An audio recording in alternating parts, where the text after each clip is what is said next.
All right, now to our first conversation. The Economic and Financial Crimes Commission and the Association of BDC Operators of Nigeria, APCOM, are teaming up to bring down the dollar rate in the black markets. They're on a mission here, and what else went down there in the chat to see they're giving the green light for APCOM to set up a unified website for all the rates and trading stuff for BDCs. And it's like a one-stop shop for all things BDCs at this point. Now, peeking into the Central Bank of Nigeria's data, shows that a whopping $6.11 billion left the country, and that's not all. $3.07 billion of that was earmarked for servicing external debts. Well, Oladipo Ajayi, head of fixed income and FX at Chapel Hill Denham, joins us via Zoom. Great to have you on the show. Yeah, good afternoon. Thanks for having me on that. Fantastic. So we see the BDC Association and the EFCC are looking to work together to sanitize, the FX market. Also, APCON is looking at establishing a unified website for the rates and trading platforms, of BDCs. How are you seeing these moves? Will it help in, strengthening the Naira? Well, to some extent, I feel that one of the reasons why we've been seeing that level of volatility in the market is because of lack of right summary.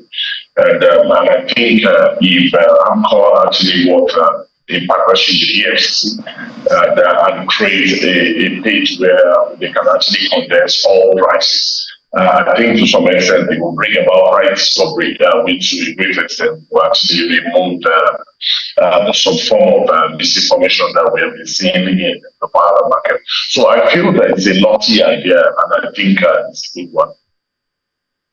Right, but at this point, that still doesn't address the issue, of supply. Because at the end of the day, this is a supply issue. There's not enough, dollars coming into the country, and even though it's coming, it's not in the where we need it to be, at this point. So, talk to me about what moves, we should be making right now, the short term, to actually bring some kind of stability in that FX market. Well, for me, just like what you said. That's not enough to actually cause any great change in the market. The problem on ground is the problem of liquidity. The problem on ground is the problem of depth of FX in the market. So it simply means to solve the problem, there must be provision of FX for users. So I think the first thing to be done is what the government is already doing. They've been able to actually get more like a stopgap funding from Africa. As we speak, we have gotten 2.25 billion already. We're looking to get a balance of 1.05 billion later this month. And these, to some extent, will create a bit of stopgap in the market and help to actually bring normalcy to a great extent. And aside that, the Minister of Finance also mentioned during the last down facility, he mentioned that they're already speaking with World Bank around another 1.5 billion. What this funding will do is that to some extent it will help the central bank to be able to meet pending demands and be able to actually maintain confidence in the market while we are looking at the long-term solution. And some of the long-term solution is firstly, we need to actually improve our revenue generating capacity, and not only in terms of Naira, we're talking about dollar FX revenue generating capacity. As we speak as a nation, our core focus is purely on oil. When you look at total FX revenue, close to 90% is actually coming from oil. And I think we need to actually diversify from oil and find other ways to actually generate FX revenue. But that is something that will happen in the long run, but not something that we could can quickly bring result. As much as we are looking at that, we should also be looking at the low-hanging fruits around it, and which is a way to actually improve production. As we speak, if you look at our average production for last year was around 1.2 million barrels, if I'm not wrong. But towards the end of the year, there was news that we are now doing about 1.4 million barrels. That's like about 200,000 barrels better down where we were. But when you now compare to what was our allocation from OPEC, we are around 1.8 million barrels. It simply means on a daily basis we are leaving about 600,000 barrel income on a daily basis on the table, and I think this is one of the reasons why we are where we are now. Because if we have been able to produce to capacity, of course, we would have been able to generate more effects, and that, to some extent, will give the central bank power to actually meet obligations on the table. So we need to actually find a way to ramp up production in the Niger Delta. We need to find a way to actually remove oil in Niger Delta. We need to find a way to actually stop vandalization of pipelines in Niger Delta. And I think if all these are done to a great extent, it will give us more like a short-term to medium-term stopgap to actually help Naira. But the long run should be diversified away from oil. Right, and we've seen the BDC association there saying that they should be allowed to post black market rates, the parallel market rates, online. We shouldn't hide those rates. What do you think? I think it's a lofty idea because one of the reasons why we do see that level of volatility because those prices, they are discrete. And most time when people need to actually get price, you can have 5 different people and they give you 5 different prices for FX. But in a situation whereby you have a portal where you can actually harmonize all prices, it gives you room to actually see what is happening in the market and help market to actually trade appropriately. And what that will do is more like bring about price discovery, and that's one of the things that is currently lacking in that segment of the market.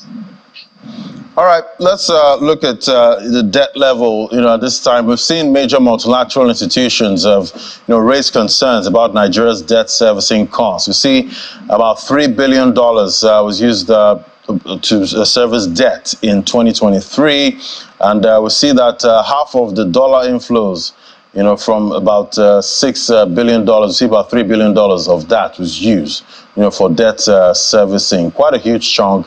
We see the monthly amounts paid out there for January, about $112 million, February, $400 million, March, $92 million. That goes all the way to about, I think, October. But we see the total value there, $3 billion that was spent on foreign debt service. Should we be worried at this number? Yeah, sincerely speaking, Lani, I think we need to be worried. And the issue on the table is not even in terms of the interest element. The issue on the table is that it means that we are not generating enough FX revenue. Imagine the totality of revenue that comes to Nigeria as a country is 6.1 billion. I don't think that is good enough. It simply means that we are not generating enough FX revenue, and that's what we have discussed earlier on. And aside the 3.1 billion that you actually mentioned, from this year we are going to spend about 1.2 billion on Eurobond payments for this year. And I think one of the solace that we have this year is that there's no maturity for this year. So I think that's one of the reasons why the amounts we have to spend on servicing Eurobond for this year will be about 1.2 billion naira. So for me, I think it's something that calls for concern. Now, as much as we speak now currently, those obligations are there on the table. We need to meet them.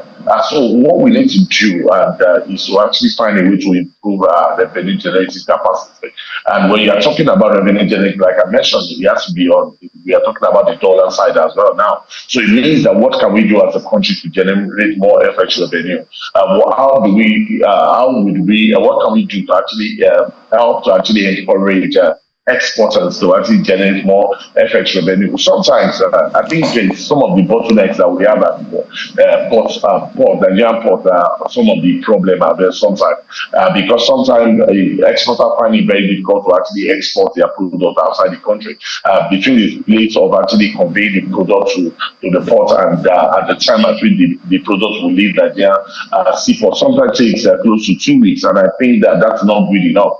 We need to actually improve on that side as well. So it's in totality, we have to look at any way that we can actually encourage inflow of FX revenue into the country, because as we speak, we need to do some obligations.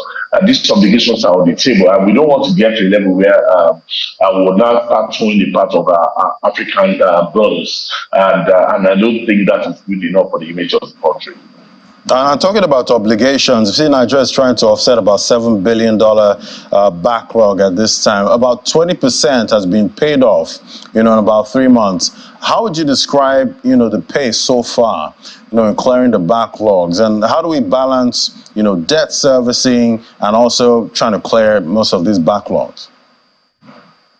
So, if you look at the totality of backlogs, around 7 billion, we've done about 2 billion of it.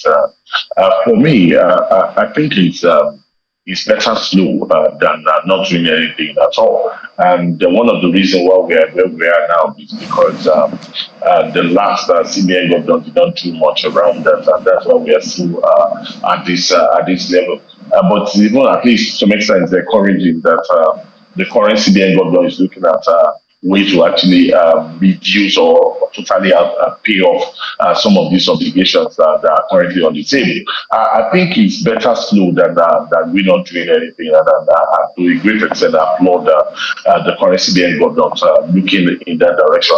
And like I said, the problem is the fact that we are not generating enough FX revenue, and we can see the impact actually overall affecting the economy overall. We can see it in inflation, we can see it in prices of things, and so I think the government needs to prioritize these and find a way to actually offset some of these obligations so that we can start on the fresh note.